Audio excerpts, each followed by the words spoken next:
I think we put a lot of pressure on ourselves to have self-love, to love ourselves, practice self-care. Self-love has become one of the biggest buzzwords of the last decade, I would say. Maybe 5 years. For a long time, we were taught to hate ourselves for different things, hate our bodies so that we'll buy diet programs and gym memberships and things that will drive the capitalist system. We all know this. I'm not saying anything new, but I kind of think in response to that, self-love might not be the answer.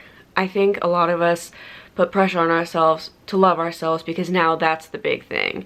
It's no longer about hating yourself. It's no longer cool to think your body's not good enough, that you're not pretty enough. Now you should love yourself. The pendulum of how we're supposed to feel ourselves, I think, has swung too far in the opposite direction. I'm not saying we should hate ourselves, but I also think self-love feels out of reach to a lot of us. I think if you're part of any marginalized community in any way, it can make self-love so much harder because you've been conditioned for years. So say you're queer, okay, like me. In most ways, I'm incredibly privileged and have so much access to opportunities and resources that so many people could never even dream of having. But that doesn't mean that I haven't struggled with internalized homophobia over the last, 10-ish years of like realizing that I liked girls. For a long time, it was really hard for me to love that side of myself because we've been taught that there's something wrong with us if we deviate at all from straight white cisgender man, and that we deserve less because of that. But I want to talk in general about the idea of self-love because I think what I am finding as I navigate adulthood and as I navigate relationships and my relationship to myself as well, I'm realizing I don't think the answer for a lot of us is self-love. I think it's self-respect. And I do think there's overlap because to respect something in some ways is to hold it in high esteem and hold it in high value, and in some ways respect is love. But I don't think they have to go together, and I think it's so much more attainable to find self-respect than self-love. Because when I respect myself, I know that I deserve to be treated as well as any other human being. When I respect myself, I know that I don't deserve to be beaten up for a mistake that any person could make. I hold myself to the same standards as I would hold anyone else. And for me, that feels different from self-love because self-respect is about knowing what I deserve just as a human being. It kind of takes away the element of like what I deserve because of who I am. And I'll use relationships as an example. Say you're talking to someone and they're being inconsistent and it's like, okay, they're probably not interested in me. If I don't have self-respect, I might start to think that I'm inherently the problem or that there's something wrong with me, that this person doesn't like me.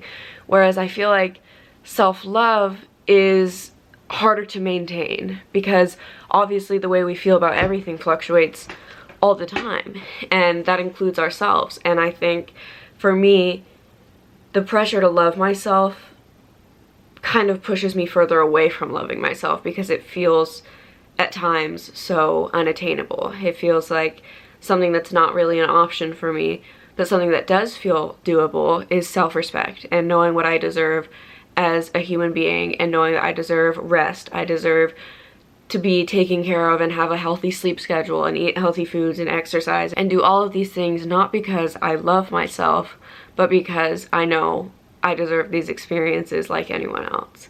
And there's definitely crossover. There's definitely crossover between self-love and self-respect. But I think for those of us who have struggled in some way to love ourselves, it's kind of like how instead of loving your body, sometimes the answer is body neutrality, because it's so hard to go from hating your body to being like, I love my body, I love my stomach, I love like all these things, I love my acne. Okay, someone needs to stop popping all the pimples on the left side of my face. It's me. Someone is me. I can't stop. Whatever. That's not what this video is about. But sometimes it's hard to go from one extreme to the other, and I think if you struggle with your sexuality, your gender, your race, your religion, your mental health, your economic status, like all these things, it makes going from the hating yourself and feeling like you're worthless or worth less because of who you are to like loving yourself. Whereas I think learning to respect yourself as a human being can lead to a lot of the same results that self-love promises. And the last thing I want to say on this is that self-love is not going to save the world. Self-love is not going to change institutions. It's not going to change laws. It's not going to change the way the world fundamentally works.